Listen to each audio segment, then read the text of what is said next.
Encantado de participar en esta magnífica iniciativa de Academia de Pensamiento Crítico y espero que pueda resultaros sugerente la intervención que he preparado para ello. Entonces, sobre el modelo inmobiliario español y sus consecuencias económicas, ecológicas y sociales. Y ahí, bueno, hay delante un pie forzado que me ha puesto un poco por acuerdo pues, de los organizadores y yo creo pues por Lionel, si España es diferente, hasta qué punto, etcétera. Y digo pie forzado porque además me acuerdo, es una expresión del tema que marca el público a los trovadores, vamos, a los payadores en Chile, cuando hay un enfrentamiento entre payadores, un duelo de canciones, inventando pues con ese pie forzado que les ha dado el público para componer pues esas canciones. Pues entonces, bueno, yo tendré que tomar este pie forzado a lo largo de toda mi intervención. Iremos viendo hasta qué punto España es o no diferente y de esa manera trataré de conectar mi intervención con el programa general de la crisis global para que los asistentes pues más o menos pues saquen conclusiones en este sentido. Bueno, para ello pues he preparado el siguiente plan de la exposición. Podemos pasar. Tras una introducción de contexto, pues analizaremos en la primera parte, ya después, en el punto 2, la formación del modelo inmobiliario español y su culminación durante la burbuja inmobiliaria, para luego ya pasar a las consecuencias y luego, aunque no se me había exigido mucho, pero me parece elemental hacer una parte de perspectivas y alternativas por dejar un poco abierto el tema hacia el futuro. Entonces vamos a empezar pues con la introducción, pasa a la siguiente. Bueno, en primer lugar, el tema que vamos a tocar yo creo que es de un panorama actual palpitante, porque la explosión de la burbuja inmobiliaria desató la crisis económica, como es bien sabido, y pone en cuestión, por lo tanto, el propio modelo inmobiliario que la había motivado. Pero además digo que es de una actualidad palpitante por el hecho de que los dos grandes partidos en este país, en el gobierno uno que estaba y ahora el otro, resulta que miran para otro lado. Dices, bueno, entonces con la que ha estado cayendo en este país durante el último decenio y que nos ha llevado a donde estamos ahora, y parece que esto pues cae del cielo, como que es una crisis por ahí fuera, no sé qué, entonces no se ven ni responsabilidades ni diagnósticos. Entonces, bueno, es lo que, por lo tanto, vamos a reflexionar, en primer lugar, qué es lo que le ha pasado a este país, cómo hemos llegado hasta aquí, etcétera, etcétera. Y bueno, entonces, en esta introducción de contexto también me parece elemental hacer una aproximación conceptual, advirtiendo que la globalización económica, que es un poco lo que visteis en la sesión anterior, pues tiende a imponer en todas partes un mismo modelo de ordenación del territorio, por una parte, territorial, urbano y constructivo, y tiende a imponerlo de forma implícita, sin decirlo, porque es ese modelo económico el que luego proyecta esos modelos de ocupación del territorio, urbanos, constructivos. Bueno, aquí no voy a poder detenerme. Vamos, yo es que soy profesor ad honorem en la Escuela de Arquitectura de Madrid y entonces, en general, pues me vais a tener que creer un poco en esta afirmación y voy a precisar un poquito más que, en primer lugar, esta globalización se traduce, si se traduce de verdad en considerar el suelo o los inmuebles como un activo financiero más, pues es sobre todo cuando nos conduce a estos órdenes territoriales, urbanos y constructivos, en ausencia, pongo entre paréntesis aquí, de otras orientaciones o límites institucionales y mentales, claro. Entonces, es decir, porque claro, está en primer lugar el planeamiento y toda una serie de aspectos que pueden corregir esos modelos implícitos que impone ese modelo de orden económico, ¿no? Bueno, vamos a pasar a la siguiente.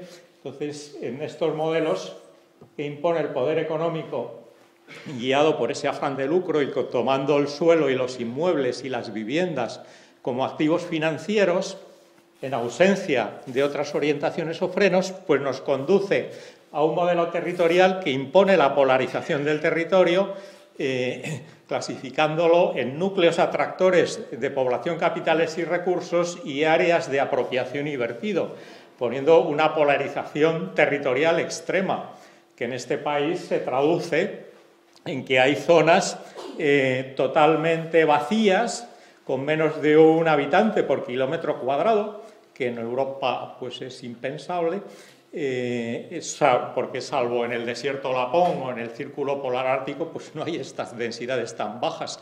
Y luego otras zonas pues con grandes aglomeraciones de población. No, perdona, el urbanismo. Entonces, lo que nos impone en el urbanismo este modelo es la urbanización difusa o conurbación difusa, es el urban sprawl en inglés. Entonces, ¿en qué consiste esto? Bueno, pues en que lanza trozos de ciudad, piezas por ahí separadas, pues de barrios dormitorio, de zonas comerciales, de determinados parques empresariales, es decir, va lanzando piezas por el territorio y entonces eso, claro, hay que unirlo pues con gran coste, con un viario y unas redes de infraestructuras para que eso pueda funcionar, pero entonces la cuestión está en que esto, lejos de mejorar lo que era la ciudad clásica, recordemos el caso de Valencia, el casco, pues más bien lo que se hace es, vamos, la ciudad clásica o los pueblos, lo que se hace es abandonarlos, destruirlos, o si están lejos, destruirlos porque se vacía de población por la inmigración, por el abandono, la ruina, o si están cerca, pues se les proyecta encima pues tal cantidad de operaciones inmobiliarias, entonces de cemento, de construcciones nuevas, etcétera, que lo que había pues se queda como testimonial. Y entonces, bueno, todo esto se hace con un único orden constructivo, que es lo que yo acostumbro a llamar el estilo universal. Después veremos un poco en qué consiste esto, que consiste en que, a diferencia, vamos, de la que era la arquitectura vernácula, donde en general pues, los edificios eran como un todo, donde los muros se veían a la vez de aislantes, pero de estructura, etcétera. Sin embargo, ahora se separan todas las piezas del edificio también. Por una parte está el esqueleto de vigas y pilares, separado, luego vienen los cerramientos, luego por fin la cubierta y entonces luego por último pues tiene que venir un especialista en climatización para que eso pueda ser habitable a base de inyectar pues ahí calor en invierno, frío en verano, etcétera, para que eso pues sea mínimamente habitable.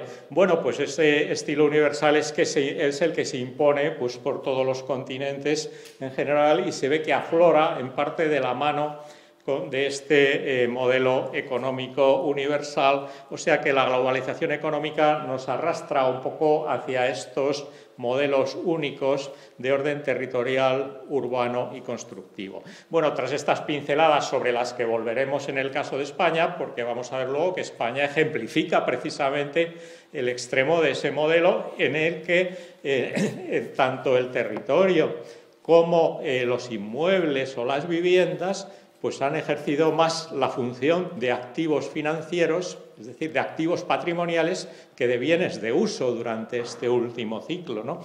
Entonces, bueno, vamos a continuar. Para eso, pues me apoyaré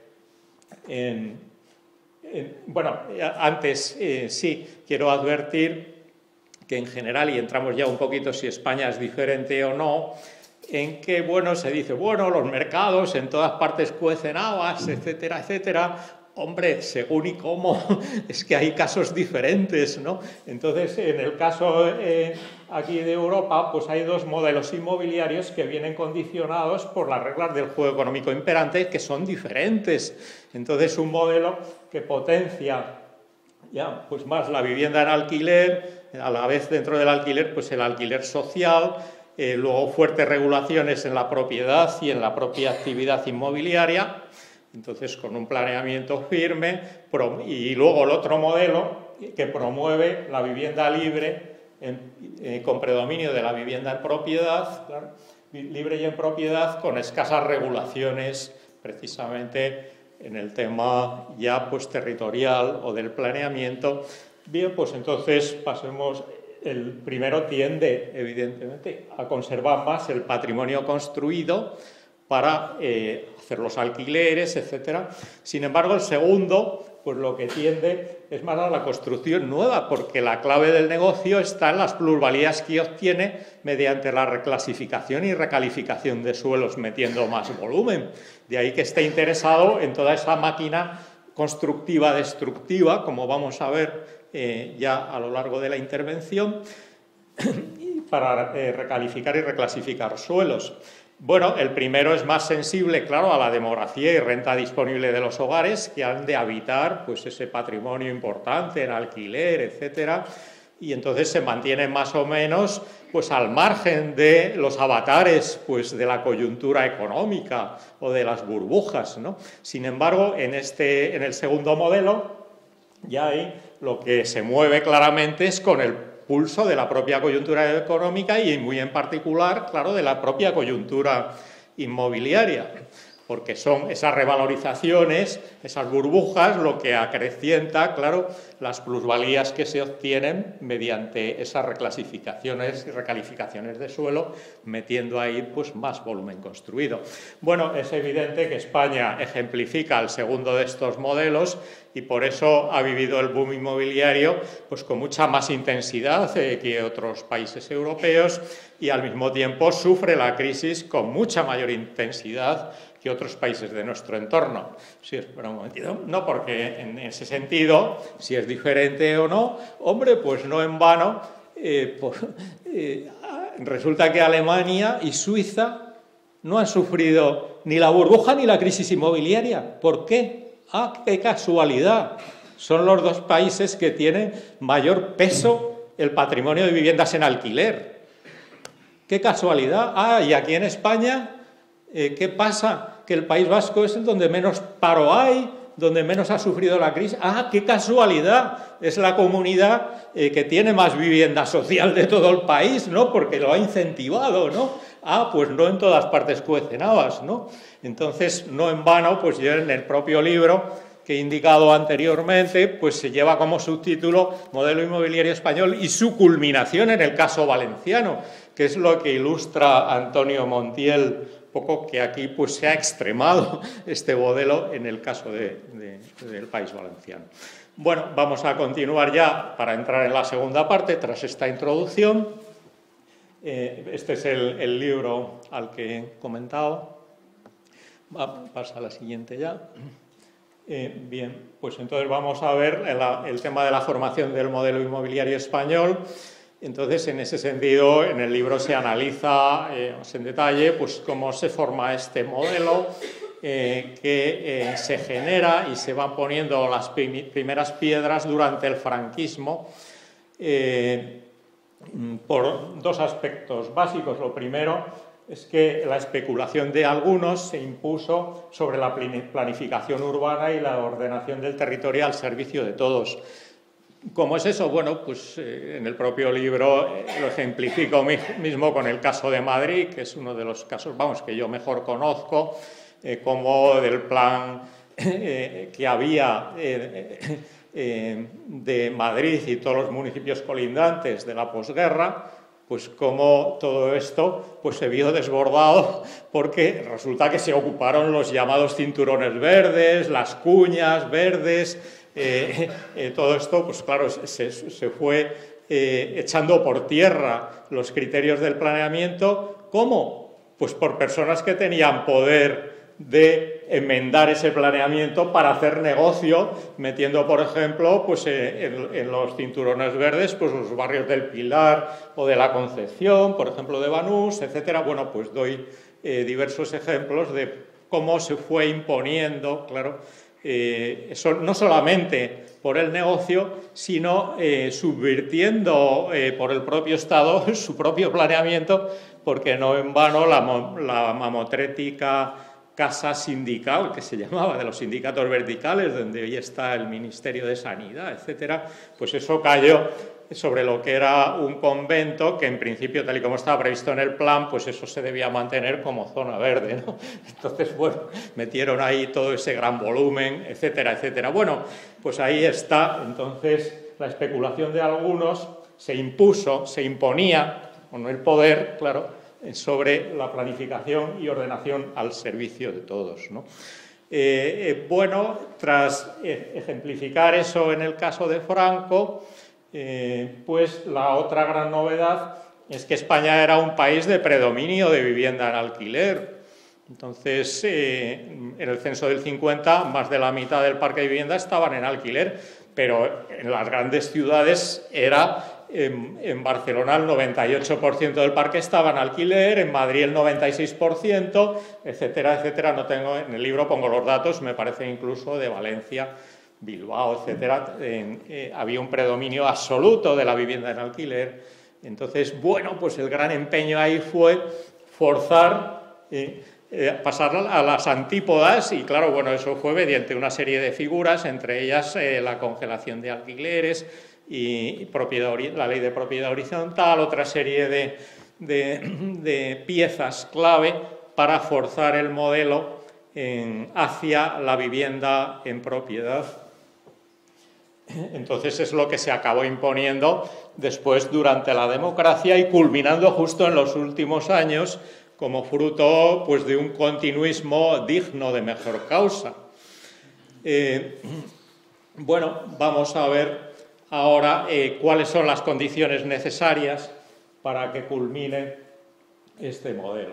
Bueno, estas tres condiciones son las que se operan ahora durante la democracia y muy en particular durante el pasado boom inmobiliario. En primer lugar, es que con la democracia pues, lo que se ha producido es una metamorfosis del franquismo, pero entonces se produce esa refundación oligárquica del poder, como decía, pues que yo lo suelo llamar, donde aflora un neocaciquismo que controla pues, el poder y el negocio, porque la cuestión es que el negocio inmobiliario están los promotores y todo esto, pero quienes tienen la llave de ese negocio pues son precisamente los políticos, ya sea en ayuntamientos o en autonomías, ¿no? Puesto que se han delegado las competencias hacia abandonando el Estado central, pues las competencias en este campo, ¿no?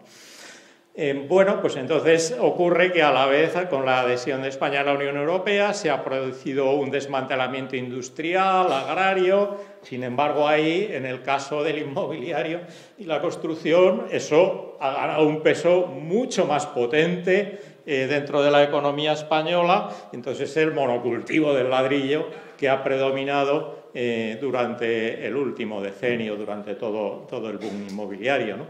Entonces ocurre que, tal y como se analiza pues en el libro Economía, Poder y Megaproyectos que he coordinado con Federico Aguilera, pues ahí se ve que todas las grandes constructoras proceden en realidad de época de Franco, con las grandes familias ahí. Entonces lo que hacen es meter pues gente nueva, etcétera, pero renovarse en este último periodo, pero más o menos ahí sigue, porque no en vano, pues la obra pública y todo esto, pues ahí está muy vinculado al poder, precisamente para arrimar el ascua a su sardina, pues de los buenos contratos, etcétera. Y entonces, en ese sentido, es que, como ya he indicado, la construcción de viviendas e infraestructuras, pues son los colaboradores necesarios del negocio inmobiliario, cuya clave está en la obtención de las plusvalías con la reclasificación y recalificación de suelos. Bueno, pues el segundo punto es que precisamente la planificación territorial y urbana dio paso a la moda de las operaciones y los megaproyectos, estableciendo un marco institucional que viene a ser una especie de laissez-faire, es decir, liberalismo, pero para los poderosos solamente. Es decir, son los que consiguen manejar, y de ahí precisamente es donde viene pues, la palabra de políticos conseguidores. Entonces van ahí los que están entre estos grupos inmobiliarios y los políticos que tienen la llave de los negocios para entonces ir manejando pues toda esta historia, ¿no?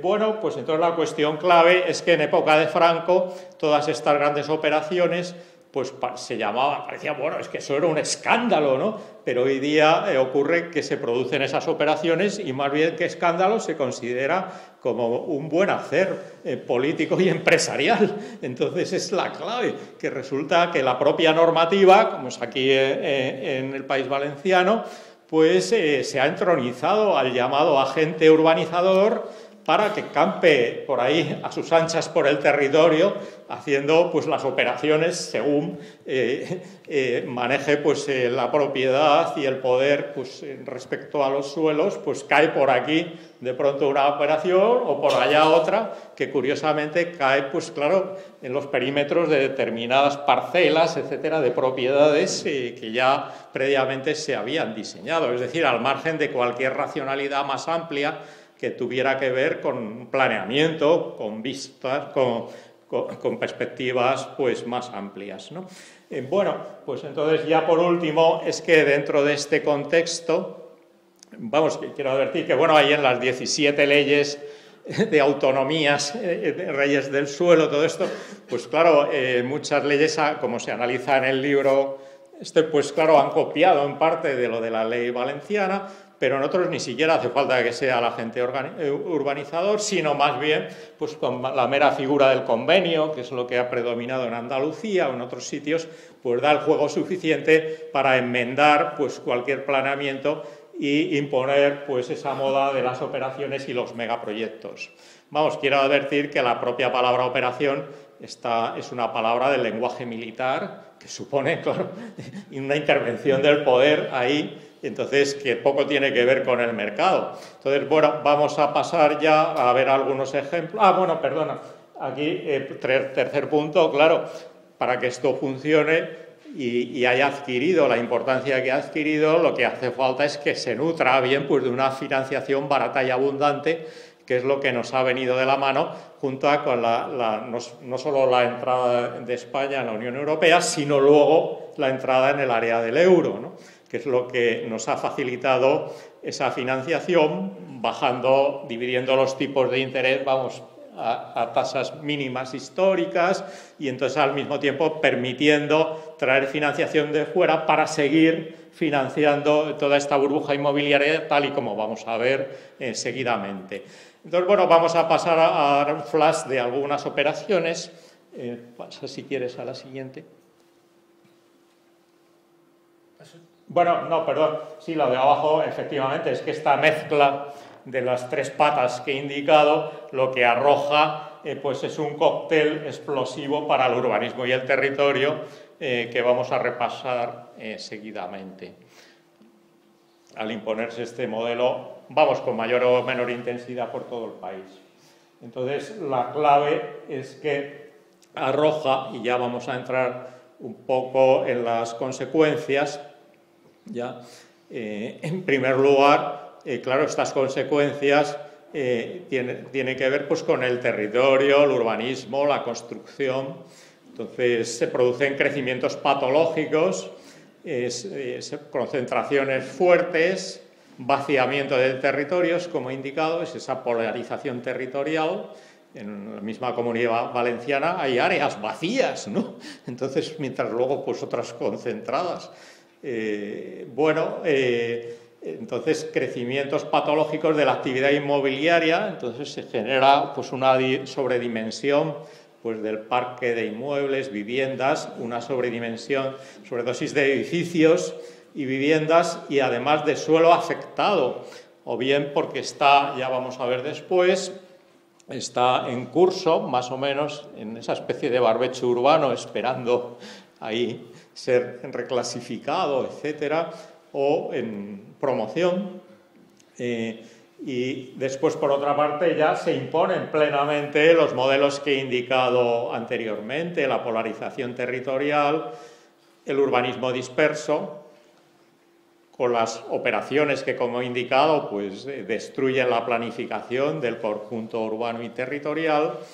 Y por último, pues se impone el estilo universal que he indicado, además con el que se construye pues esa inmensa locura de construcción nueva y la superdestrucción del antiguo orden territorial. Vamos a indicar posteriormente cómo es un mecanismo de construcción-destrucción. Bueno, vamos a repasar un poquito con unas imágenes algunas de las operaciones que, sobre todo en Madrid, pues vemos que de pronto pues cómo caen estas torres en la ciudad deportiva del Real Madrid.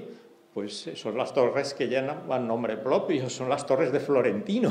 Entonces resulta que, claro, resulta que no es el mercado ni cualquier entelequia, sino es un golpe de poder que hace que estas torres caigan justo ahí, en esa parcela, claro, que era porque ha conseguido, pues claro, con un golpe de poder, pues meter ahí un volumen construido insólito en una parte valorada de la ciudad, sacando unas plusvalías ingentes, ¿no?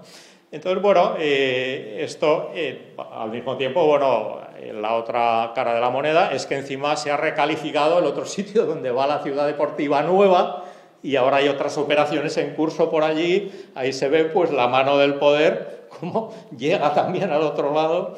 Entonces es una doble carambola la que conlleva, por ejemplo, bueno, pues esta operación. Podríamos entrar en detalle porque el urbanismo de Madrid, como el de otros muchos sitios, incluido el valenciano, pues se mueve, como he indicado, a golpe de operaciones que se producen al margen de planeamiento, ¿no? Seguimos entonces, en Madrid y en sus alrededores. Bueno, aquí, vaya, es que ahora hay demasiada luz, quizá no se ve muy bien. Valdeluz, claro, que es esta ciudad nueva que se dice que cae de pronto una estación del AVE en mitad del campo y una ciudad en mitad del campo. Y qué casualidad, esa operación se circunscribe a los lindes de una finca. Entonces dices, hombre, qué casualidad, porque ha caído aquí y no ha caído en la de al lado o en otros sitios más para allá o más cerca de Guadalajara, que es la ciudad más próxima, porque eso no tiene sentido. Cuando Guadalajara está comunicada por Madrid, pues con tren ordinario mucho más barato, que entonces se echa más tiempo si se va a este sitio para coger el AVE y coger un billete más caro, no sé, no tiene... Bueno, o en los alrededores, digo, esto, seguimos, Seseña, pues es residencial El Quiñón, lo del Pocero de Seseña. Ahí vemos todo erizado de grúas en mitad del campo, que cae ahí otra operación.